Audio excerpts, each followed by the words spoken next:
How we doing today? Hope you're having a good one. I'm Sean Stiers. Vince DeDario is with me today as well. How are you today, Mr. I'm D? fantastic, Sean Stiers. I'm ready to roll, baby. Let's go. What do they call you at the school? Are you Mr. D? Are you the Dean of Discipline? What are you known as? The mean guy. It's usually Mr. DeDario because they Oh, don't okay. they don't know me as coach over there. Yeah. Other schools it's been just Coach D, that kind of stuff. But Right. it's just Mr. DeDario or Dylan's dad. Get that a lot. That kind of stuff. That'll go away here before long. Yes. Now it's going to be, Ella and Lily's dad. So, Right. That's okay too. Right. How long until so you just lost one to college. Yeah. Now, like you said, you've got two in high school out there. How long until the next two are in high school? So my next daughter is in 8th grade. So she'll be in high school next year. Okay. And so she's class of 2030. And then my youngest is in 5th grade. And so he's class of 2033. Oh, wow. So you'll have, trying to think. So you'll have 3 of them in high school next year. For 2 years. Right. Yep. But you'll never have the remaining 4 all in high school at the same time. Nope. Okay. So, and this is our last year of 3 different schools at the same time. That's been a thing for a while. Yeah. So we were actually talking about this morning. Since my youngest is in 5th grade and the next school, you start middle school in 6th grade. This is our last year at the elementary school that we have been a part of in some form or fashion for 13 straight years. Wow. In the same school. So will there be tears shed when it's all over with? Probably tears of joy by the staff. I would imagine that they don't have to deal with us anymore. They're gone. Yes, no more DeDarios. Yay. All right. Well, we'll get into some Notre Dame football talk here. We've got a lot in the course of this show. 17 days away until the season opener, Notre Dame and Miami, and we're creeping closer to getting to talk to Marcus Freeman as well this weekend. So looking forward to that. And supposed to talk to the coordinators as well all this weekend. So maybe we've got something finalized by then. I don't know. One can only hope. Yes. And it's from a completely selfish standpoint that I just don't want to talk about it anymore. You're not having fun talking about quarterback competitions, huh? I mean, under the right circumstances, yes. But it's for example, somebody put out there today, Kenny Minchie is now in the lead. And it's like a slight lead. Slight lead, yes. Right. Maybe that's true. Maybe Kenny ends up winning the job. Okay, cool. I could care less either way, to be perfectly honest with you. But you don't know that. You're making things up. That's not true. That's Jesse actually retweeted that and said, "You're the problem," with the person who tweeted that. Yes. It was from, one of the websites. And yeah. Look, everyone's got their sources. I just find it hard to believe that this national guy got that information. Correct. From a direct source within the program. I find it very, very hard to believe. And I was just listening. The Jim Rome show comes on this station before me, and I'm kind of, hot and cold on Rome. I'd stack him above, Cowherd for sure. Well, that doesn't take much. He had something interesting to say because he was talking about the Miami Dolphins and Tua and things that were coming out of training camp down there. And I texted this to you, and Jesse. I want to make sure that I have the term right.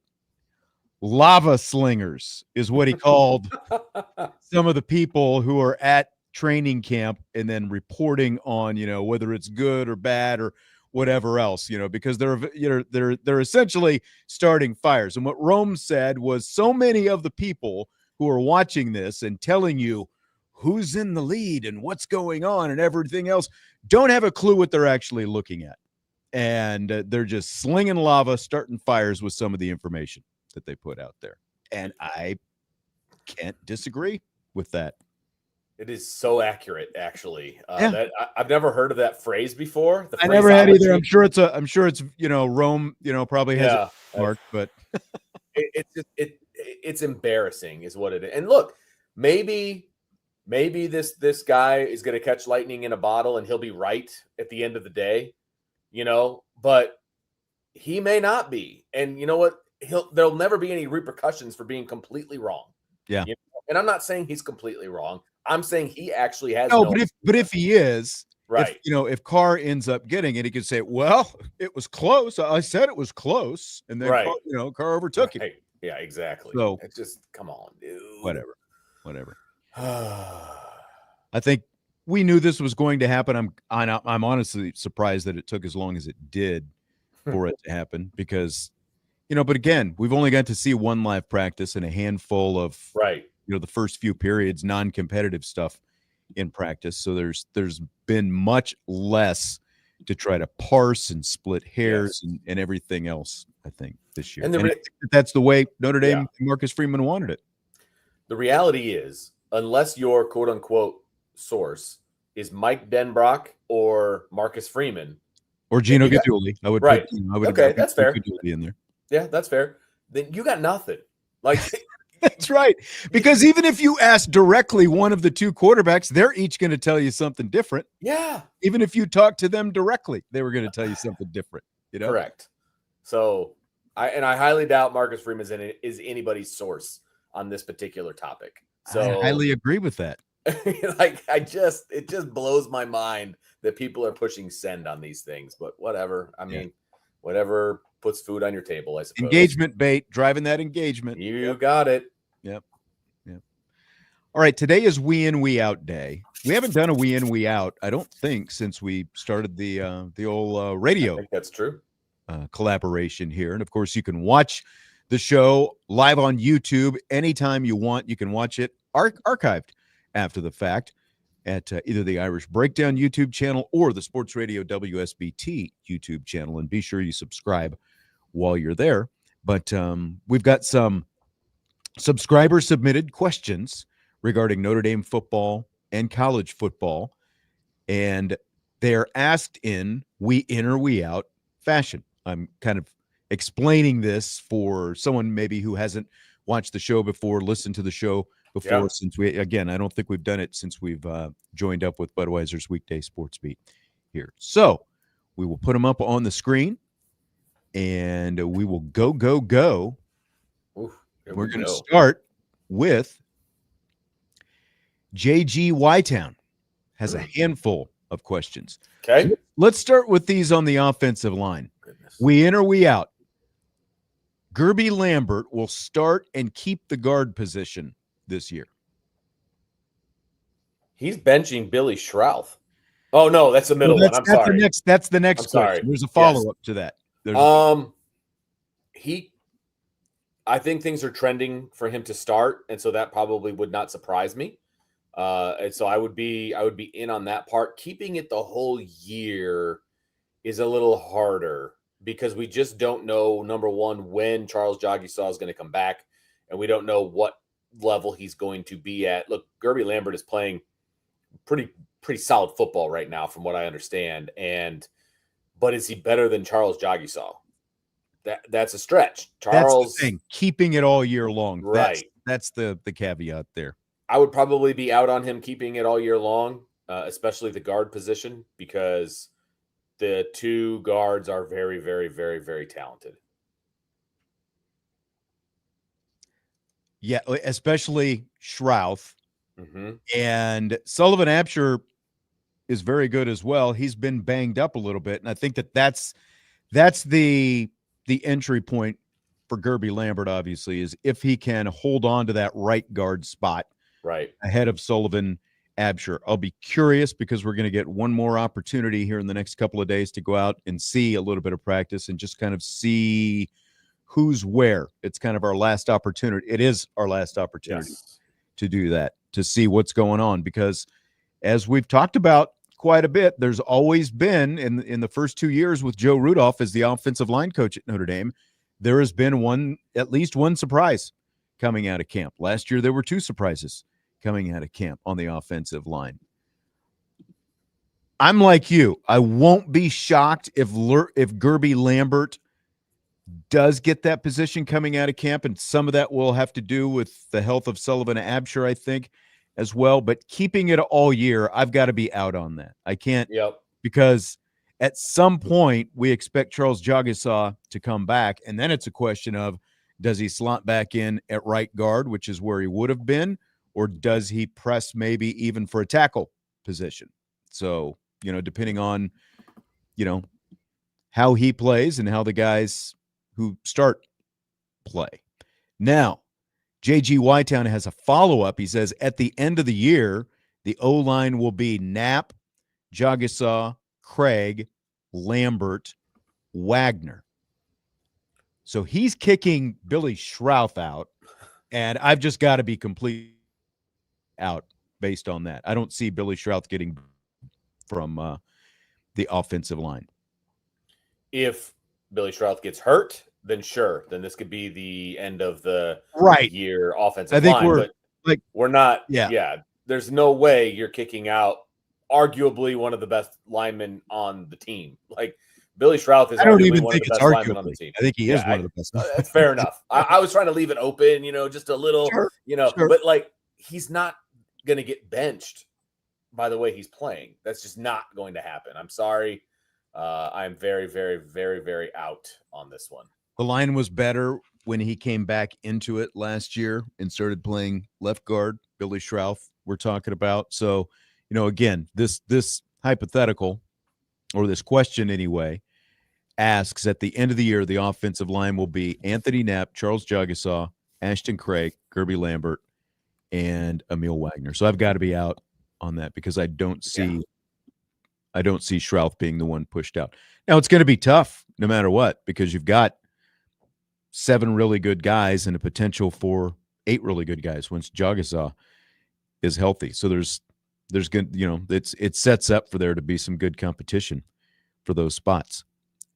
Because like I said, once Jagasaw comes back, I think the 2, and I'm not trying to say, this guy is playing poorly or, whatever, but we know that Jagasaw has played left tackle. We know he has played right guard, and those are the 2 positions he would slot in at one of those 2. And so the question would be, is one of those guys having whatever kind of issues, and would Charles Jagasaw solve it by coming back and taking over one of those spots by the time he comes back? I'm very interested to see how the offensive line is playing when Charles Jagasaw is healthy again. And with the injury that he has, it's not just going to be cleared to play. It's going to be, he's going to put pressure on that arm, and he's got to do all the thing, that's what being an offensive lineman is putting pressure and break, all. So what's he going to look like? And is he going to be healthy enough to unseat one of the 5? I mean, that's a legit question. He is very, very, very, very talented. Yeah. But how long is it going to take him to get to 100%? Yeah. And this injury is different than the one that he had last year, because you're talking about a broken arm as opposed to what he had last year when it was a pec. So it's completely different now. He healed from that and was able to jump right in a college football playoff run and play at a very high level. But what's it going to look like this year? Is he going to be, what's his strength going to be like? Going to look like stamina, the whole thing. There's going to be a lot of different questions for him. One more from J.G. Whitetown. We in or we out, both Oregon and Texas will have 2 losses in the regular season this year. Well, obviously, I'm going to have to look at their schedules a little bit closer here. So here's Texas' schedule. I'll go ahead and you can pull up Oregon while I'm looking at Texas. I've got Oregon up. So good. Okay. That's perfect. So Texas, of course, starts off with Ohio State on the road. Then they've got San Jose State, UTEP, Sam Houston.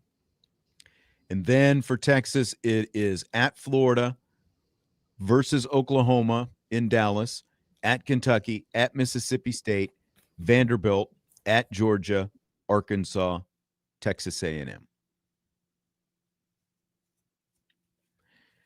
I mean, you can see two potential. I could see two. I don't know that I would predict two. Yeah. That's the thing. Right. So what's Oregon got? So Oregon's got a pretty easy schedule, if I remember right. So they open up with the mighty Montana State team. They have Oklahoma State, which is basically a group of 5 team at this point.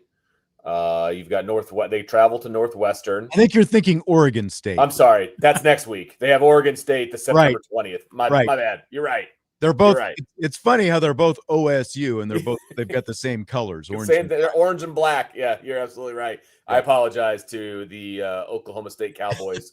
I meant the Oregon State Beavers. They play both of them, so it doesn't really matter. But they've got Oregon State at home on the 20th. Then they travel to Penn State. There's a potential L there. They host Indiana. They travel to Rutgers. They host Wisconsin. They travel to Iowa. They host Minnesota. They host USC, and they travel to Washington. So I would say it's hard to find 2 there. Yeah, the question is, we in or we out that Oregon and Texas will both have 2 losses this season. And I know that some of the computer models and stuff like that are not high on Oregon, and you've got Dante Moore, and what's he going to look like? You know, like they have some other significant losses from that team last year as well. But again, it's a very favorable schedule. So between the two, I would say there's a greater chance that Texas loses 2 than Oregon. I don't see both of them losing 2, though, so I've got to be out. I'm with you 100%. And I think Texas is the better team, but I think Oregon has the easier schedule. So that's why I'm with you on that. Absolutely. From Freeman for Life, we in or we out. This year's starting quarterback, or quarterbacks, plural, will throw less than 12 interceptions this year. So the way this question is written, it sounds like we're combining potentially starting quarterbacks. So this is both Minchie and CJ Carr combined. Is that how you're reading this? Well, I'm reading it as he thinks there's going to be 2 different starting quarterbacks. Okay. So I guess I would be out on that part alone, but we'll grant the premise that it could be 2. And we're just referring to the 12 to 16 games, that could be started by a Notre Dame quarterback. How about that? Okay. So I again, barring injury, I just don't see there being a multiple starting quarterback situation. I don't think anybody's getting benched. I don't either. Anything like that. I just don't see that being the case. So that's the only pushback I have to the question. Other than that, I think the question's actually really good as far as interceptions and what that's going to look like. Right. Yeah. So I think context here, right? I think we got to find out, okay, how many interceptions did Riley Leonard throw? He threw 8 last year. Sam Hartman threw 8 the year before that. Drew Pine threw 6. Okay. I'm going under. Now, I do think, though, either quarterback is going to push the ball more. They're going to put the ball in the air more. So there's going to be the potential for more turnovers. You could get into double-digit interceptions. If this was a little bit of a lower number, I would take it, but I'm going to be out on the 12. If I were setting the over/under for Notre Dame's quarterback and interceptions this season, I think I would set it at 10.5. There you go. Is the line that I would set. I like that line. And actually. I would, so like 12, I don't see it getting to 12. I could see 10, worst case, 11. I don't see it with, who the quarterback is. And then, like you look at the schedule, obviously the toughest games are at the front. It sets itself up very favorably after that. So I'll be out on this one. I don't see Notre Dame starting quarterback throwing 12 interceptions this season. Cool. I'm there. We've got some quarterback stuff building up in the chat after we started off talking about quarterbacks. So We're going to answer a couple of more of these questions from Freeman for Life, and then we'll, after we take a break, we'll come back and resume some of that fun stuff to talk about. So, Freeman for Life, we in or we out. Notre Dame will give up less than 18 points per game on defense this season. That's a low number. I will say over just because. It was 15.5 points a game last year. Okay, that's lower than I thought it was, to be perfectly honest with you. But I'm still going to say over just because you got a new defensive coordinator. I think there will be opportunities for the second team defense to be on the field at the end of some games, and they could give up some garbage type touchdowns, which could skew that number a little bit. So I will not be the ever optimist, and I will say over, or I'm out. I'm out on it, but I'm not going to be a whole lot over 18 points. Like I can see 18 and a half, 19, and like in that range. I think that he's really got a really good number here with 18 because listening to some of the again, like computer model type people and stuff like that, the side of the ball that regresses to the mean more easily is the defensive side of the ball. And so, like things like turnovers fluctuate quite a bit from year to year, and sack totals and all those different things. So I think the offense has a chance, even with a new quarterback, with the skill talent they've got and the line they've got, it has a chance, to keep it up here. I think that there's at least a little bit of a chance with a new defensive coordinator for that number to bounce up a little bit from the 15.5 that they had last year. Now, remember that 15.5 does still include 3 top 10 teams that they played at the end of the season. That's true. But allowing for the new defensive coordinator, I'll be out and say it's going to be over 18, but I don't think it's going to be a ton over 18. Like 18 to 20 is where it's going to be, I think. And that's still a really good number. And if they beat that, that's even better, obviously. Oh, that would be fantastic. I don't want to go out on a limb and say that they're going to be better than they were last year. They got a ton of talent. I think that the Jimmies and Joes are awesome. You know what I mean? I don't want to be overly enthusiastic about stats when it comes to the defense just yet, right? There's still some holes that I need to see filled before I get too excited about it. I'll leave it at that, right. From a run defense standpoint, some things like that. Yeah. But I mean, the secondary, I think is secondary is outstanding. And I think that the secondary is going to go a long way toward, helping to cover maybe some of those holes that you're talking about. That's fair. I think that's fair. After a timeout, we'll do some more we in, we out. We'll also talk more about Notre Dame's quarterback competition. That happens to be a hot topic, a big topic that everyone wants to talk about. So we'll do a little bit more of that right after this.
Welcome back. Sean Stiers, Vince DeDario. It's Budweiser's weekday sports beat with irishbreakdown.com. Did that break seem a little bit longer than usual, Vince, by any chance? I was thinking the opposite, actually, but Okay. I don't know. Okay. So here's the good news for everyone who complains that we have too many commercial breaks. That'll be our last commercial break this hour because we were a little bit light. So I kind of moved some stuff around and we won't have another commercial break this hour. So we've got 26 minutes just to live free and go for it. Oh, boy. Here we go. Mixing it up. It's we in, we out day, but we've got a lot of, and we started the show talking about quarterback stuff, and we've got a lot of quarterback stuff building up in the chat right now with, this report that came out earlier today that said from a national guy who said that he was hearing Kenny Minchie's got a slight lead in this race. And again, I find it very hard to believe if you're not hearing it from one of the people here locally that he got that from any direct source that would bear any kind of significance.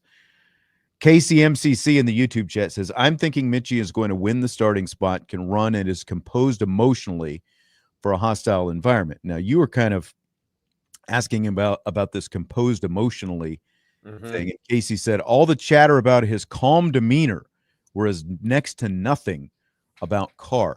I guess this just shows how I don't pay attention to what other people are saying, Vince, because I didn't know this was a thing. This is yet another, storyline, side note, whatever, that I didn't know was a thing, that all of a sudden one of these guys has a calm demeanor and the other doesn't. Right. This is the first that I have heard this particular, comparison, I guess you could say. And I wonder where that could even be coming from. And like, maybe it's a topic of conversation that some people are having or whatever, but like, where's your proof? Are you looking at high school film? Like why is one guy more composed than the other guy? We have seen literally nothing at practice that would say one or the other from a composition standpoint. We saw one live practice that would give you any indication of demeanor, like and under that was fire. The first practice of the season. Exactly. And the only other thing that we have to go on is what we saw the last two springs. That's the only time we've seen these guys live, because they combined, they ran 8 plays against Purdue last year. There's nothing you can draw from that, that's going to tell you anything about the demeanor of either one of these guys. Like it's like, again, not a lot of live stuff, but I haven't seen either one of these guys running around like a chicken with his head cut off, and the other, looking like he's Joe Montana, Right. So I don't know where that comes from. Nothing about anything I've seen in drill work, because that is what we have been allowed to see over the last 3 practices, is basically drill work, right? I don't know how you can make a definitive statement about who's more composed than somebody else when they're throwing to managers, on air. Like I just, you know what I mean? Like, I just don't know where that's coming from. And if somebody could explain that to me, that would be great. And I understand that the fans are saying they're hearing it from certain media members and things like that, but I would love to talk to the media members and be like, how do you know this? Like, where, like, how is this a statement that you're making that you feel really good about? You know what I mean? Like, that would be my biggest thing. And, and again, it feels very much like people are throwing darts at the dartboard, hoping that they're going to hit something. And then when it becomes true, they'll be like, I told you, this is what I tried to tell you. And if they're wrong, they won't ever bring it up again. It just feels to me like, when you look at where some of this other stuff came from, and we were talking last week about this supposed why not Kenny stuff. Yeah, right. There's a narrative build that has been in progress. It's like, well, I'll take the devil's advocate point on everything. I'll take the counterpoint on everything, because some of the same people who are now pushing Kenny Minchie were the same ones who were pushing Steve Angeli all spring. Right. And look how that turned out. And it's not shade at either one of those guys. It's just true. Look, here's the bottom line. Kenny Minchie's a really talented quarterback, and CJ Carr's a really talented quarterback. They should be pushing each other. It is close. They are different styles of quarterback, right? One is better at certain things than the other, and vice versa. And so it's really, at the end of the day, is going to come down to what does Marcus Freeman, Mike Denbrock, and Gino Guidugli want this offense to look like, and that's how they're going to pick their quarterback. Yeah. Both guys are making mistakes. Both guys are making really good plays. I know this for a fact. So, it's basically going to come down to preference, I think, at the end of the day. And if anybody thought that CJ Carr was going to absolutely run away with this competition, is throwing shade at Kenny Minchey, because he is really talented. And I never thought that was going to happen. So I thought that CJ Carr would be slightly ahead, and then maybe he ends up winning the battle. But if Kenny wins, okay, that means he beat out CJ Carr, which means they're still going to have a really good quarterback behind center. Yes, Scott L. Esquire is saying that it is an overreaction to the comment to either Denbrock or Gino, who talked about his demeanor, apparently. Gotcha. So I have no idea what's in either one of these cuts, but hang on here just a second. But I am looking back. Fortunately, I've saved some of these cuts. Look at you. And I've got, now again, I don't know if these are the specific ones that are being referred to, but we'll just go ahead and listen to both of them and see what they say. So cool. First, we will go to Gino Guidugli on Kenny Minchey.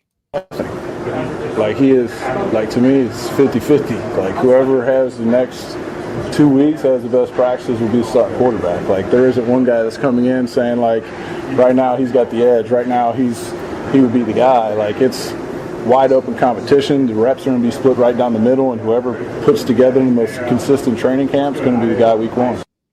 Okay, so there's Gino Guidugli. Didn't address that specifically, but I mean, Already he told you how the competition was going to be broken out. They were going to split the reps. Whoever's the best is going to get the job. And they have absolutely abided by that plan. And they have one guy going with the ones one day, one guy going with the ones the next day, and vice versa. So they have absolutely stuck to that plan as far as we can tell. Here is Mike Denbrock on why not Kenny Minchey. There's absolutely no reason why Kenny can't be the starter. We have full confidence in whichever one of those guys wins the job to lead this football team and do a good job of doing it. So, there's a lot of outside noise and opinion, and everybody, is entitled to that, of course. You know what I mean? But we're going to let this thing play out on the field, and we're going to make the best decision for the football team. Okay. There you go. A lot of outside noise, says Mike Denbrock. And he was talking. He probably looked at certain media members right in the eye, and then he said, "Which they're entitled to do," which they are entitled to do. Everybody is entitled to their opinion, as wrong as it may be at times. But everybody, including myself, for that matter, right? I'll throw myself there. We're not always right. We're not always wrong. I guess my biggest thing is I will say certain things based on what I actually see with my eyes. You know what I mean? I will come up with opinions based on what I see. I will not come up with opinions just based on a bunch of randomness that I throw together in a Rubik's Cube and hope that it comes out right. You know what I mean? So, look, I may be wrong. I think CJ Carr wins the job. But like I said, if Kenny wins the job, awesome. I'm not rooting for CJ Carr to win the job. Yeah. There's the difference, right? I want to be clear on that. That's the difference. What I think is going to happen, and I'm not rooting for either one. I'm rooting for Notre Dame to be a good football team. So let's go. You know what I mean? So if it's Kenny, let's roll. If it's CJ, let's roll. Like, I just want them to win on August 31st. That's all I want. Bottom line, as Corey Dean says in the YouTube chat, don't be a lava slinger. That's what it comes down to. That's right. Yep. Don't be a jabroni, and don't be a lava slinger. Right. Never want to be a jabroni. That's right. For sure. That's for sure. All right. We've got some time for some more we in or we out questions. Freeman for life. We got to a couple of his. He says Mike Elko and Texas A&M will win 10 games this season, including the postseason. Interesting. Yeah. I think I'm still a huge fan of Mike Elko and, what he's what he is as a football coach, what he can do down at Texas A&M with the resources that he is given, right? I think he can have a lot of success down there. Will they win 10 games? Look, they had a lot of talent on their team last year, and they lost 5 games. Yeah. Like, that's kind of nuts when you think about it. When you think of how talented that defense was, then they lost 5. And I realized they had quarterback issues, and they had kind of a revolving door there and injuries. But their defense was much more disappointing than they thought it was going to be. Absolutely agree. Yeah. It became a much bigger issue than what they thought it was going to be. So if you're a Notre Dame fan, you're saying that they're going to lose that game, right?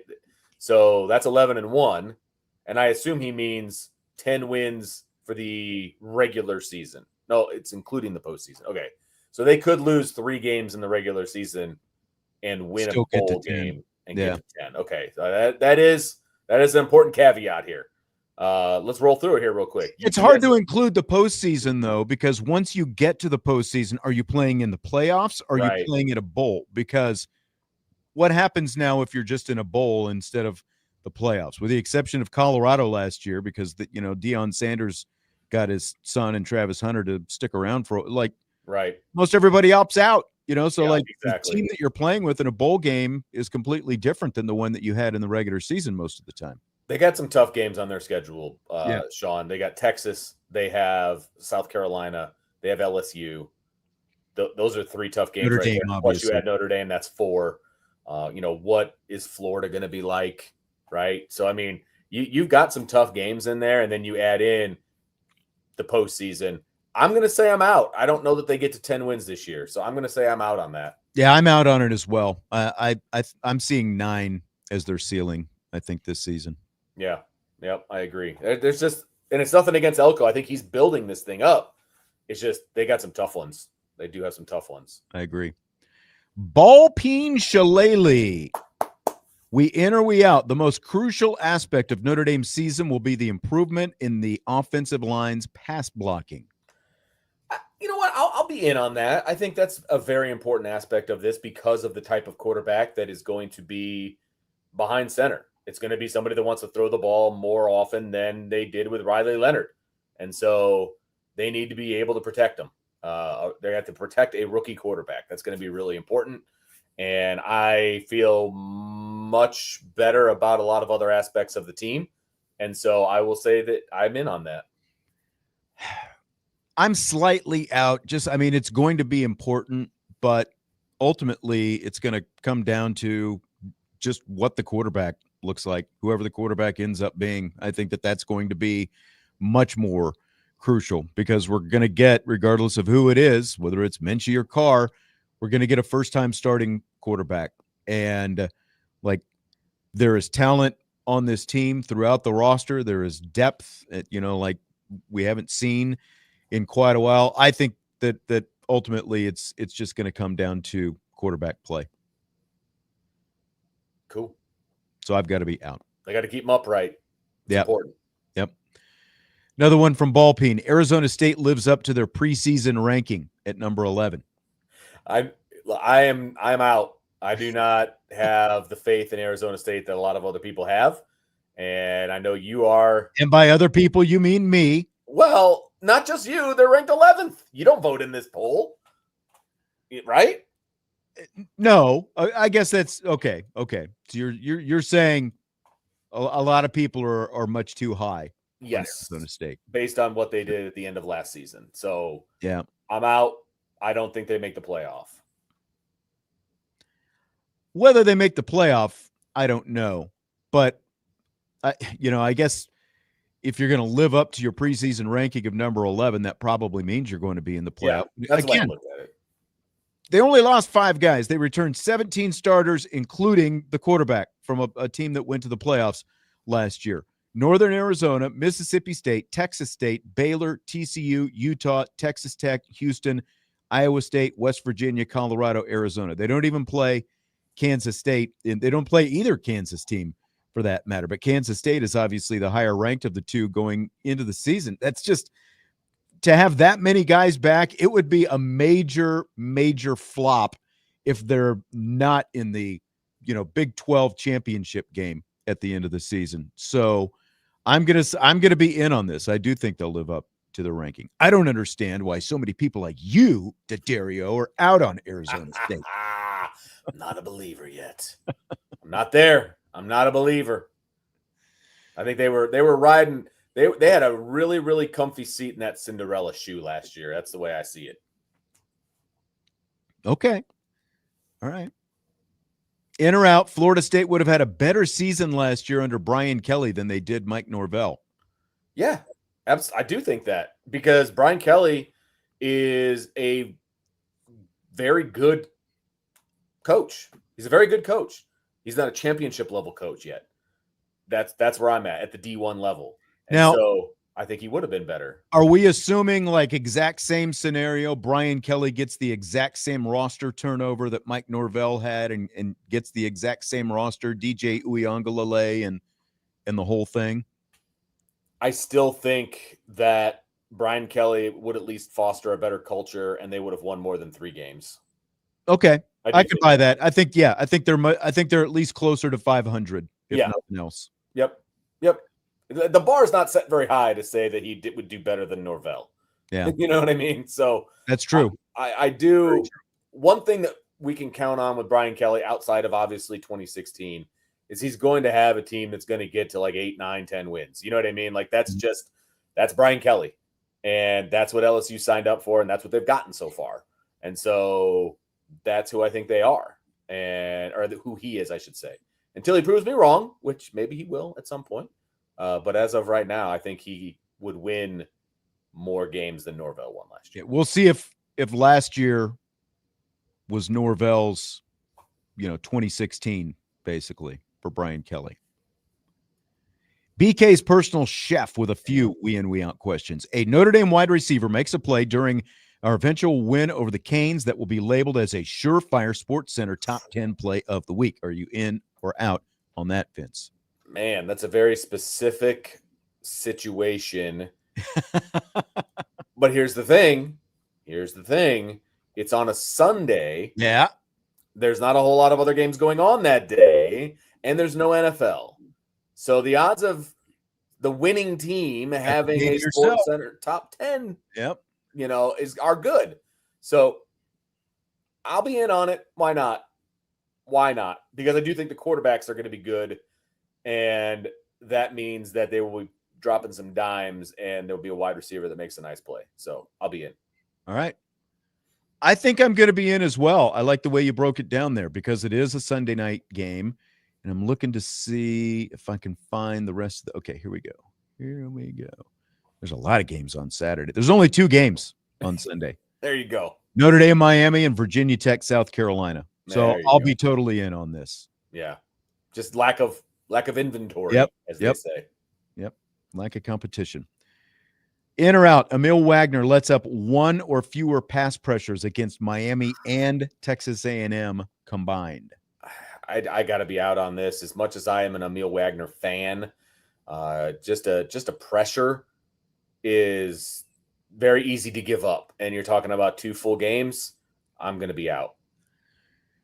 Stonewall Wagner, Vince. Stonewall Wagner. I'm totally out. He's not going up against Darth Vader this year. That's the who he's gonna have across from him is gonna look a lot different than last year. So I'll be in on this one. I'll say you're not getting past Emil Wagner. Yeah, I think you're the rose-colored glasses guy today. I might be. I love it. I love where you're coming from here, Skyers. We've switched roles to man. I like all of a sudden I'm Mr. Negative when it comes to Notre Dame. I don't know what's happening. Our win over Miami will be both more decisive and more nationally recognized than the win over Texas A&M to open the season 2-0. In or out on that? I'm in on it because right now Miami's a top 10 team and Texas A&M isn't. And so if Notre Dame wins a decisive game over Miami, that's going to be way more heralded than winning a home game against Texas A&M, a team that they beat last year. So I'm out. I'm in on what. Go ahead. I think I want to make sure I got it right. The win over Miami will be more decisive and more nationally recognized than the win over Texas A&M. In on that. Yes, in and in. I'm going to be out. I think that this game against Miami is going to be closer than some people might expect. Are you still predicting a lopsided game at this point? I'm predicting a double-digit win for Okay. sure at the moment, and I think that will be even more heralded, as they say. So, all right, yeah. Domer Grizz, all 5 guys in the safety competition: Adon Schuler, Tay Johnson, Luke Talich, Jalen Stroman, and Jadon Blair will play meaningful minutes this year, even if they all stay healthy. We in or we out on that? I'm out just because that's just too many. I don't see there being 5 guys in the rotation playing quote unquote meaningful minutes. I don't think that's going to happen. Are all 5 of those guys going to get snaps at safety? Yes, I do believe that. But I don't believe that all 5 are going to be in an even rotation where they get meaningful minutes. So I've got to be out on that. If you shrunk it down to 4, I would be in. Who are you getting rid of? That's the question. But I'm out on 5. At least 2, if not 3 of these guys are going to be significant special teams guys, but I'm not going to, I don't think that that's like the spirit of the question. So there's just no way that 5 guys, it's going to be tough enough trying to rotate 4. Right. If that's even a possibility. It's not going to happen with 5. So I've got to be way out on that. But again, I think everyone on here is going to health, whatever aside, everyone on that list, all 5 of those guys are going to see the field pretty much every game this season because of special teams. So, yep. Also from Domer Grizz, all 4 other scholarship safeties, Minnick, Long, Brandon Logan, and Tabron Benipal will see playing time either in wrap-up minutes or on special teams, in or out.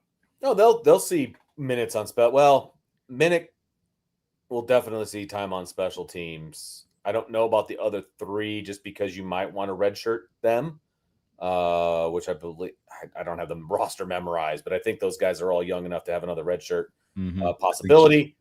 But I do not see them all getting. I mean, it's possible that they run them out there. Like, I think that of the 5 we just talked about, the main 5 guys, if you want to call it that, some of those guys are going to be eating up a lot of special teams minutes, right? Or special teams. They're going to be playing on special teams. I can't see these other guys also all being in that mix. So I've got to be out. Yeah, and we're not. Tay Johnson is not redshirting. I never said that. I'm talking about the next group of people, just so the chat is aware of that. Right. And again, he's going to play. It's just a matter of how soon he plays significant at safety. And, again, if he's not out there at safety, I expect him to be on a bunch of special teams. You know who we get to talk to in our next opportunity? Special teams coordinator, Marty Biaggi. Yeah. You know what else was very interesting about that particular lineup of people? What's that? There's no kicker. Well, it's just the punter and the long snapper. The long snapper? Yeah, it's on the list. I just read it. Oh, boy. So you get to talk to Vinci and you get to talk to the Australian. But we also get Mike Mickens, so that's good. This is true. I just thought that was interesting that when the special teams people are out, you've got 2/3 of the special teams. But hey, whatever. Yeah. Joe Allen, we in or we out. One team that's in the top 10 will drop out of the top 25, and one team outside the top 25 will be in the top 10 by the end of the season. In or out? It's too many things to happen. So I'm going to be out on that. It's really not that much. You're just swapping one. Right. So for your benefit, Sean, here are the people that were others receiving votes. And you tell me if you think there's a top 10 team in this mix. Ooh, a top 10. Okay. That's what it says, right? Isn't that what it's not in the top 25, in the top 10. Okay. So here we go. BYU, Utah, Baylor, Louisville, USC, Georgia Tech, Missouri, Tulane, Nebraska, UNLV, Toledo, Auburn, JMU, Memphis. Okay, you can stop. Yeah, okay. We don't have to keep. That's fair. I think Baylor's got a shot. I'm surprised that not Baylor, I'm sorry, Utah. Okay. They're sitting right next to Baylor when I was looking at the list. 27th right now. Yeah. In that order. Louisville's interesting. They haven't proven that they can be consistent Yep. from year to year under Brom. I would of that list, I would give Utah the best shot. I'm not sold on it though. So I'm going to be out. I don't see one of those teams vaulting up and into the top 10. That's the hardest part, right? Will some of these guys be ranked? Absolutely. Yeah. But top 10, that's tough. Now, one of the top 10 teams being out of the top 25, that's absolutely possible. Yep. But as of right now, we think everybody in the top 10 is pretty darn good. All right, we got to hurry here because we're running out of time in this first hour. Irish English, I saved his, and Irish English jumped in late, and he said, sorry to see I missed the start of the show so I could see Sean's thoughts on the Jayhawks. I actually went backwards, if you noticed, in the way I was putting these responses up there. So he says, week 0 winners, Kansas State, Kansas, Western Kentucky, Hawaii. In or out on that, throwing a little parlay. So Kansas State is playing Iowa State, 2 ranked teams in week 0 in Ireland. Kansas against Fresno State, Western Kentucky against Sam Houston, and then you've got Stanford against Hawaii. I love that parlay. Me too. Irish English. I love that parlay. I would roll with those 4 right there. I'm not going to go really in depth, but look for the Jayhawks and the Wildcats to win week 1. I'll tell you what, that might be my first FanDuel bet ever right there. Because I've used a different app before we have this relationship with FanDuel. So that might have to be my first FanDuel bet right there. Okay. I'm going to save his other question for rapid fire. We'll address that in rapid fire. I think that's kind of a fun one that he's got in there. All right. Well, we gave you a commercial-free 26 minutes here on the old rock station as we roll toward the top of the hour. A lot of good questions in, we out, and some good quarterback conversation as always. After a timeout, we come back in hour 2 with rapid fire. And guess what? We've got more Notre Dame football talk in rapid fire and more coming up. Budweiser's Weekday Sports Beat with IrishBreakdown.com.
Hour 2 of Budweiser's weekday sports beat. And you know what that means, Vince?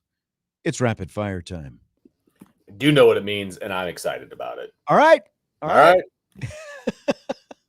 Salty says we look pensive. I don't know. Oh, that's deep. It's too early for pensive. Like, I'm not ready to be pensive yet. I'm not watching my kid kick or watching a big fourth down play for Notre Dame. Like, I'm not pensive yet. Concur. Okay. We're likely going to find out who Notre Dame's captains are very soon. So, what are your final predictions for who's going to end up being a captain for Notre Dame this season? This is so hard. I hate doing these because that's why I did it. I know, because you're a glutton for punishing me. That's how this works. Exactly.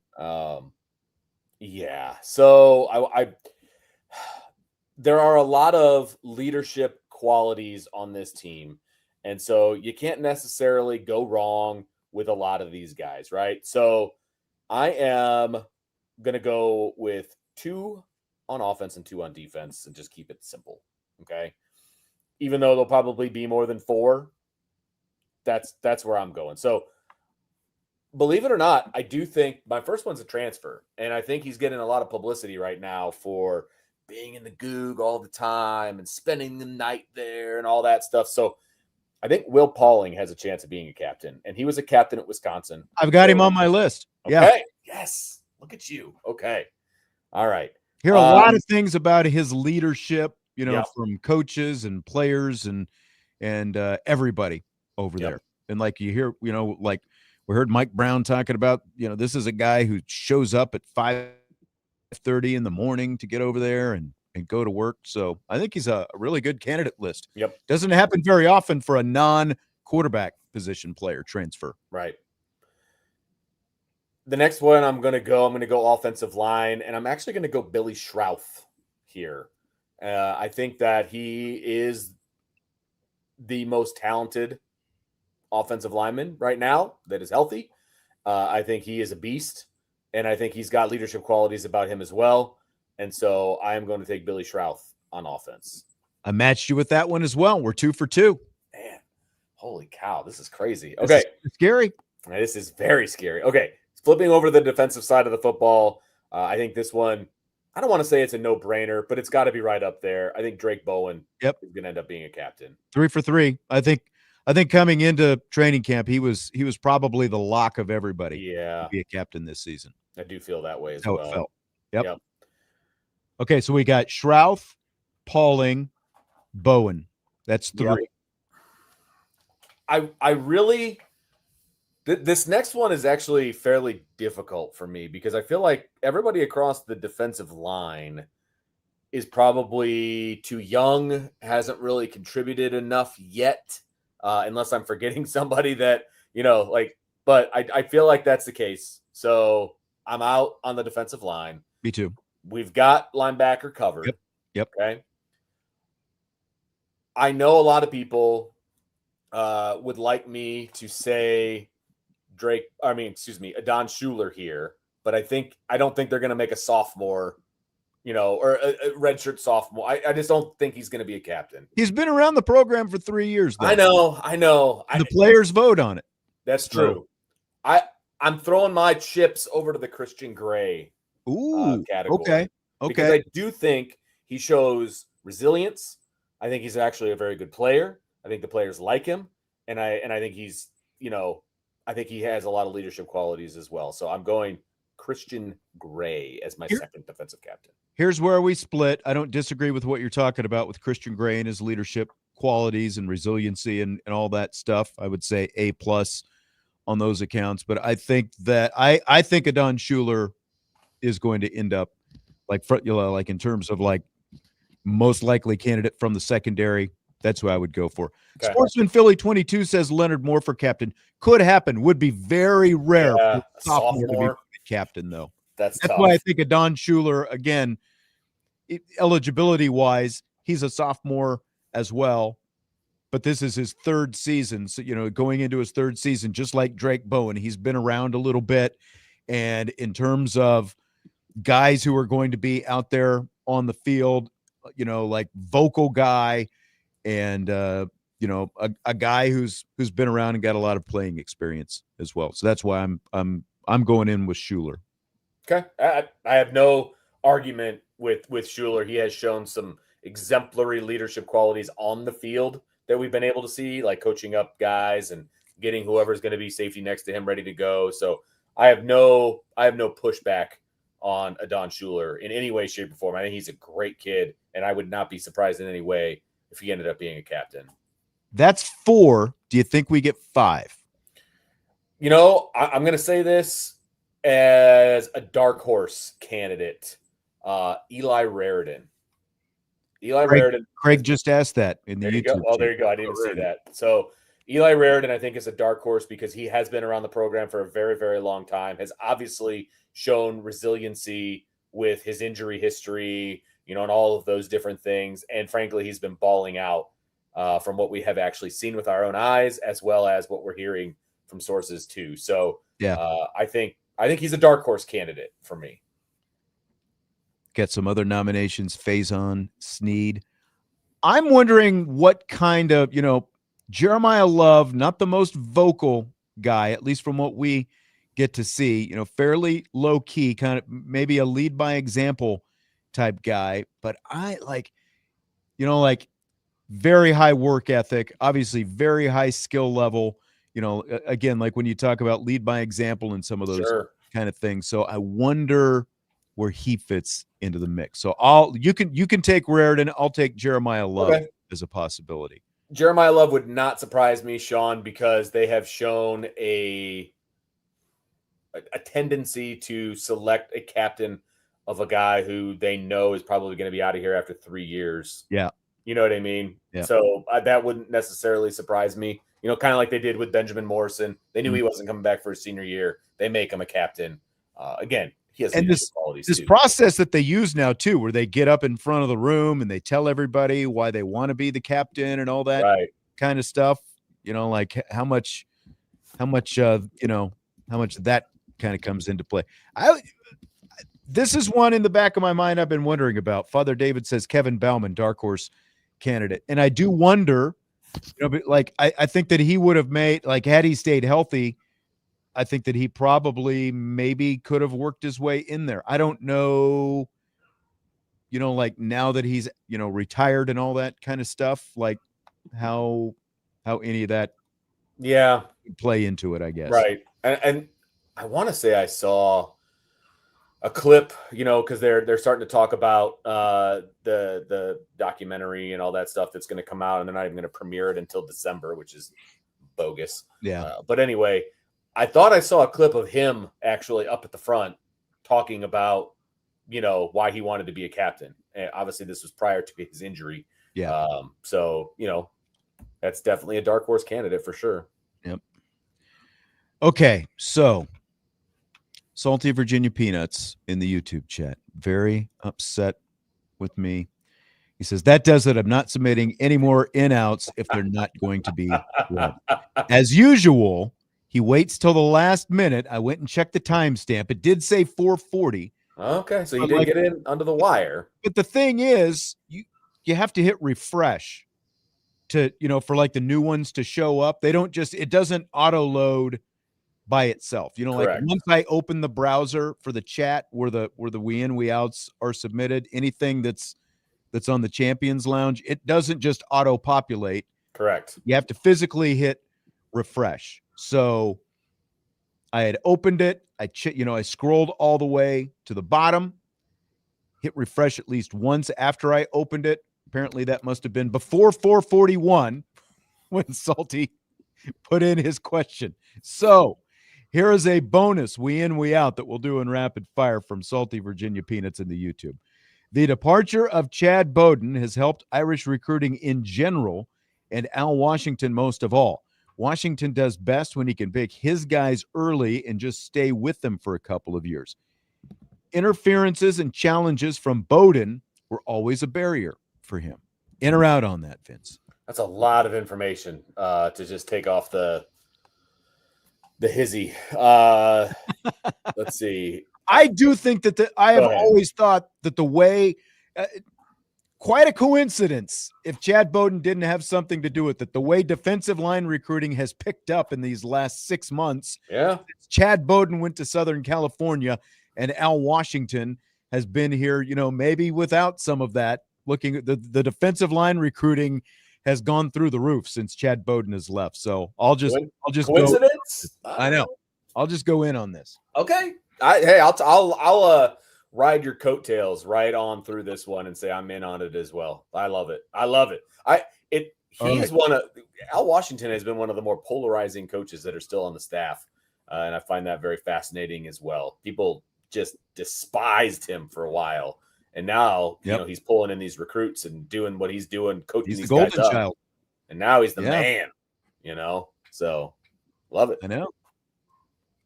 Yep, the tide has definitely swung. It has turned on Al Washington. That's for sure. Fill in the blank. Notre Dame practiced at Penn High School last night after practicing at School Field in South Bend last week. The off-campus practices at local high schools are blank, Vince. I like them. They're a change of pace. School Field, or is it like? I know it's got a naming. Like, we're still calling it School Field. Well, it is School Field, but it's Everwise. Like a sponsor. Okay, Everwise School it's Field. Changed a couple times. It used to be TCU, and then Everwise bought TCU, and it's the same thing at Penn. Actually, it used to be TCU Freed Field, and now it's Everwise Freed Field. Okay, so there you All go. Right.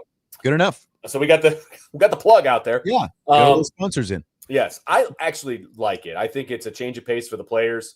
I think that it, gets them out of their comfort zone a little bit, which I think is actually a very good thing. I do find it very comical that they try to keep these things a secret, and then they take 4 Royal Excursion buses with police escorts, down the road. To the high school. Yeah, I mean, police escort in the back, in the front, like you could do it a little more stealthily if you really wanted to keep it a secret, but whatever. But overall, I think it's a good idea to get the guys off campus. It's not far. I mean, if you really wanted to be stealth, just get some PHM school buses. Right. Get like 10 school buses and have them pull up to Notre Dame campus and just roll out there with no police escort. No one's going to know, any different.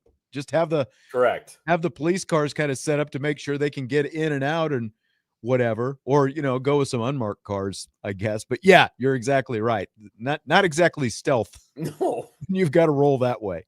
No, not at all. Not at all. But I think it's cool. I like this better than when they used to pack up and start training camp down at Culver Academies. Awful.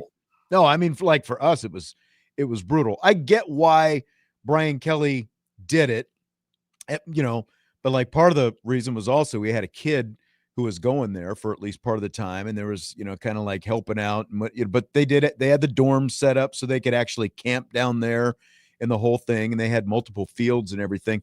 But I like this because you're kind of spreading the love right here in town, and you're giving the South Bend School Corporation and the Penn Harris Madison Corporation, and I think they've been to St. Joe before as well. You're giving some of these local places the opportunity to have Notre Dame on campus. That's a big deal. Yeah. For them. Yeah, and they let the high school team, watch practice for the first 25 minutes or so. Yeah, so you're kind of building some relationships, in town and stuff like that. I dig that because I've complained many times about how ticket prices are pricing the local people out of going to games, as opposed to when I was a kid and I was able to get tickets pretty easily to go to games. And that's partly how I fell in love with Notre Dame. Being a Notre Dame fan was going to the games, and unless you've got connections or, all those different and deep pockets, you don't get to go to games as a high school kid. You know what I mean? And so having them on the, at the local high schools, interacting with the kids to a degree, I think that's huge. And it also allows them, I always liked it because it allowed the kids to actually see, this is what a high Division I football team actually looks like. Yeah. From a size standpoint, from a speed standpoint, this is how they operate during practice. You like to see that sort of thing to bring some expectations to your own team. So I like it. I think has Mishawaka had him over there before as well? Maybe. I think maybe last year that would make sense. in the Yeah. spring, even something like that. Yeah. It's been since they got the turf Yeah. because they would have never had him out on the grass, I would imagine. So Not that grass. no. Sand traps. Oh, awful. The spray painted dirt. Yeah. But I think it's pretty cool the way they're It is. doing that now with the local high schools. After a timeout, we will continue with rapid fire and we will wrap things up. We've still got about 15, 20 minutes to go here on the show. Relatively short break, and then we'll be right back with more right after this.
Got about 15 minutes left here. That's like so much time.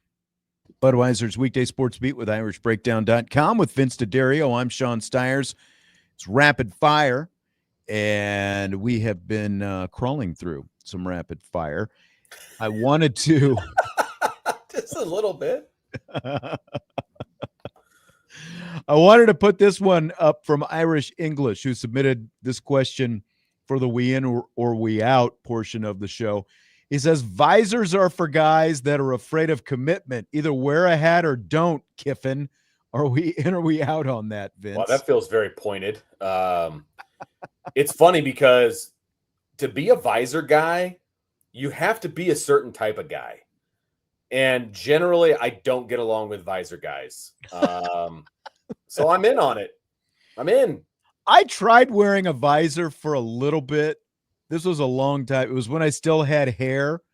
But then when I saw a picture of the back of my head and, the spot was starting to form, I was like, it's kind of stupid to wear a visor and have that developing on the back of my head. That's fair.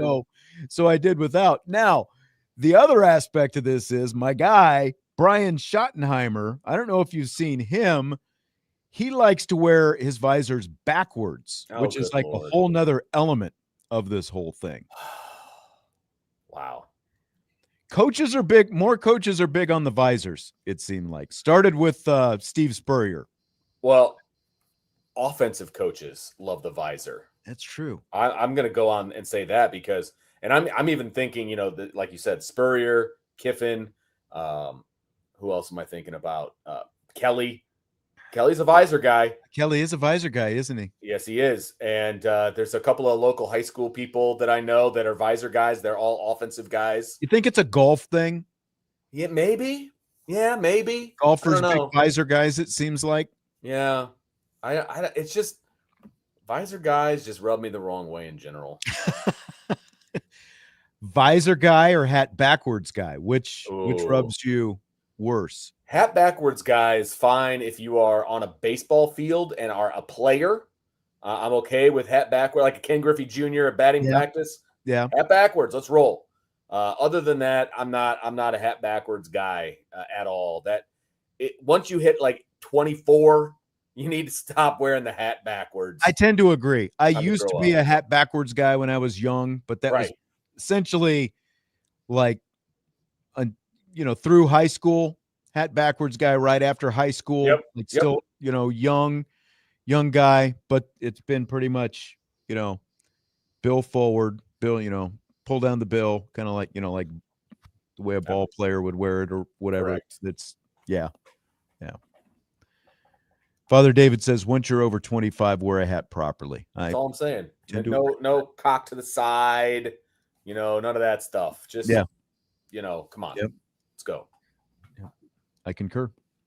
Vince is a beret guy. Come on, Bobby. A beret. I want to see Vince in his raspberry beret. Oh, that's a song reference. I got that one. Yeah, I'm glad. Glad. I'm a trucker hat guy. I like a fitted trucker hat. That's where I'm at. Me too. So, not so much the fitted, because my head size, I do much better with the snap fit on the back. I like the old school fitted like baseball hats. Those are tough because they shrink and they expand. Like those are tough. But I like the new style, like the flex fit. Big fan of the flex fit. See, I don't like the flex fit because it's like because it's the elastic in there and it ends up being much snugger on my head than I appreciate. I like a little room. I like it to move around. You got to size up, man. Want it on my terms, Vince. It's always about you. That's always about you. That's right.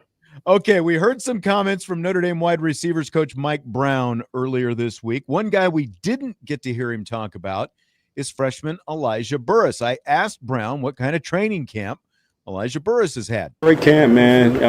He's a special young man. He's extremely competitive, works very hard. He's hungry. Obviously, he's talented, and so. He's still young.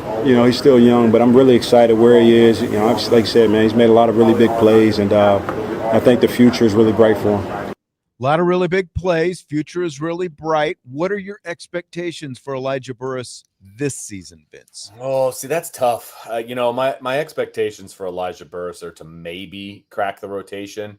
But I would say my realistic expectations are that he's probably going to be on the outside looking in. And maybe is like the first group off the bench once the game's in hand, that type of thing, and be a significant special teams player like that. That's okay too, as a freshman. That you don't want to always be counting on freshmen. I think that's the big thing. Look, he's been playing really well. There's no doubt about it. It's a crowded wide receiver room right now. He's not going to crack the top 4. I think we can all agree on that. And then you get down to the Micah Gilbert. He would probably be 5. Maybe, the best opportunity he would have is to be 6. That's the best chance he's got. Yeah. And I don't think they're going to go much past 6. So that's the best opportunity that he has, I think. I think so as well. I think he's going to be right on the bubble. He might not necessarily start in the top 6, but I could see him, just what we've seen from him so far, I could see him getting some opportunities, and maybe he works his way in there over the course of the season. But, I think that he's one of those guys who's going to come out, and when he gets some opportunities, it just feels like he's going to make the most of them. And when he does that, I think at some point he's probably going to be really hard to keep off the field. Look, he's got the intangibles, right? He's got dad. He understands the game. I think he's got a lot of talent. I think he's going to be a really, really good player. I just don't, I'm trying to temper the expectations as a true freshman. You know what I mean? And that's the thing, because it's been so hard for these guys to get on the field. But at the same time, with the way they continue to recruit and they get these guys here, I think we're going to start seeing more of them get on the field earlier. The big thing is, I think especially when you look at wide receivers, because even it's been a little bit different maybe within the last 10 to 12 years. It used to be, even going college to the NFL, as a rookie, it was really hard for those guys to get on the field. But I think because so much of the offenses have started to borrow from college concepts and stuff like that, I think that maybe that has played a role in some of these guys getting on the field earlier. I think the talent obviously has something to do with it as well. But when you look at so many of these guys coming out of high school, the difference in the kind of programs that they came from, where you can get away, with so many things based on talent alone, specific to playing wide receiver. You don't have to be as precise in your routes, you can round, your routes, and, you can be, a little less sharp with some of that stuff. But, once you get here, you're going to be held to a different standard. And it's the guys, who are able to adapt to that and become more consistent early on, who I think are going to continue to get on the field early. Yeah, I think But I think he can be one of them. Yeah. I want to address a comment that was in the chat, and let's see here. It's from I Am Tenzin. He says, as long as he doesn't pull an Urlacher because of the depth chart. This is a 1-year depth chart, in my opinion, for at wide receiver, right?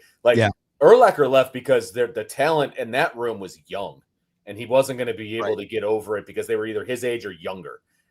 This situation, Malachi Fields is going to be gone. Will Pauling's going to be gone pretty quickly. Greathouse, phase out. Those guys are going to age out. And so he's not going to have to wait as long, right? So I don't think that it's the same type of scenario. I think he may have to wait this year to play a significant role, but I don't feel like that's going to be an issue, moving. I don't think the depth chart's an issue for him moving forward. Yeah, because once this year's done, Malachi Fields and Will Pauling are both gone. If he's on the bubble pushing for time this year, he's going to find himself in the rotation next year. There's no doubt in my mind. Completely agree. I don't see it as I think yeah. So I agree with what you're saying. I don't see it as the same kind of issue there. Yeah. Yep. I think I've been impressed with Saldate. I think he's actually played really well this fall. Yeah. Impressed obviously with Richardson, been impressed with Gilbert. And so you've got the 4 guys that are kind of locked in, and those other 2 spots, what is that going to look like? I think that's yet another thing that we're all going to be kind of keeping track of, and how deep they go kind of into that rotation in the big games. Yep. By the way, there were some other questions that came in that we in or we out thread that I will save for rapid fire on tomorrow's show. We'll go ahead and get them in there after I hit refresh, and I saw Salties, and then I was like, oh, I just kept scrolling, and I was like, oh, there's even more after this. So I apologize for not seeing some of those questions that were in there. But again, I think it was after I got in and I pulled it up and I was getting stuff set up in the studio, needed to hit refresh one more time. So appreciate them. We'll get them in there tomorrow. Just got to be patient. That's all. Won't forget about them. No big deal. So we also heard from Max Bulla linebackers coach this week. Here's what he said about Teddy Rizak. Teddy's awesome. Teddy's one of the glue pieces of the room. I'm not in there. I think he's he and his brother are both glue pieces of the team. Much more talkative in there than they are to us as coaches. It's funny, but no, they're like Kingston. I know went and would visit with Teddy like after being here for a year. Went back to Omaha with him and 35. Teddy's been working with Madden, so it's been Madden and Teddy. Like you said, Teddy's got high IQ. It's been able to help Madden along, which has been very beneficial because we've been doing a lot of two spot, which is one field, two field. And then the amount of reps that they can get over there is, that's everything. Just get reps. Even if you mess it up, get reps. And to be able to do it with someone like Teddy, who I pretty much trust and understand, and at least I know where his thoughts are, I think that's where his value's been as much as anything. And the guy can run. He's a football player. All right, Vince. The guy's a football player. Where does Teddy Rizak fit in for Notre Dame, do you think? He is going to be a starter on every special team that they've got, and I think that he is the fifth man right now. And it's tough because, I've heard people discuss the fact that the linebacker room could potentially be one of the best in the country, and to the detriment of Teddy Rizak, because he is super talented, but there's 4 guys ahead of him right now that are also super talented, and he's working with a third team. And I think that's a good place for him right now as far as defense is concerned. But I also think he's going to be a stalwart starter on special teams, which is fantastic. Sign me up. Give me a helmet. I would love to be a starter on special teams. You know what I mean? So I think that's a great spot for him, and I think it'll be very beneficial to the team. He'll be a core special teams guy this year, and Madden Faramo is going to be in that picture as well because it's basically Rizak and Faramo who are behind that group of the 4 guys who are going to be in that rotation. So I won't bother repeating everything that you just said because I think that you pretty much nailed it with that. Tommy Gunn's going back to Notre Dame practicing at the high school facilities. Tommy says, where do the local teams practice when Notre Dame takes over their field? Well, practice just started for high school. Was it this week or last week? It was last week. But they're mostly practicing in the morning, I think. So still, right? I can only speak to Penn. Right, because I know what their schedule looks like and how they operate. Yesterday, when Notre Dame practiced there, it was one of Penn's 2-a-days, and their 2-a-day gets over at 4:00. They go 8 to 4, and they have 2 practices and then meetings and stuff in the middle. And Notre Dame's practice was at night; it was like at 7:30, so it's plenty of time to swap it out. Right, and in terms of school field, Washington and Adams share that as their home field, but so that stadium is not located on either home campus. Yes, welcome to South Bend. Both schools actually have to travel to use that as their home stadium. Adams is a little bit closer, but they both have practice fields, next to their high schools. So they don't use school field, for example, as a practice field. I know that Adams does go to school field every now and again, but it's a very simple but thing in general, to stay at school because, fun fact, not one South Bend school plays football on their own campus. So that's interesting. All the campuses, all the football fields are at a middle school. So there's that. But yeah, I saw Frankie Karczewski, he's the head coach at Adams. He did his interview, locally, and they were at school field that day. So they go there every once in a while. They just go over to Clay. Nobody's using that one anymore. Right? Actually, Clay is great. I don't know if they're keeping it up still since it's closed. But the football field at Clay Middle, which is where Clay High School plays, the turf was always really, really good. Yeah. So in terms of grass fields, it was probably the best one in the area. Yeah. So, Notre Dame could go there without much of a problem and practice because they want to be on grass because of Miami and all that kind of thing. That's right. Are they even is the middle school still open? Oh, yeah. Clay Middle? It's a K-8 building now. Okay. Yep. So I wonder if they're using it for their, middle school football or anything like that. That's crazy. Yeah, it's nuts. That's one heck of a middle school stadium. Yep. All right, well, that's going to do it for tonight. Again, the questions we didn't get to and we in, we out, we'll use in rapid fire tomorrow. Appreciate all the questions that we got today. Vince, I will talk to you tomorrow, sir. I'll be there. See you then. Right. We will talk to you then. South Bend Cubs baseball is on the way on Sports Radio WSBT.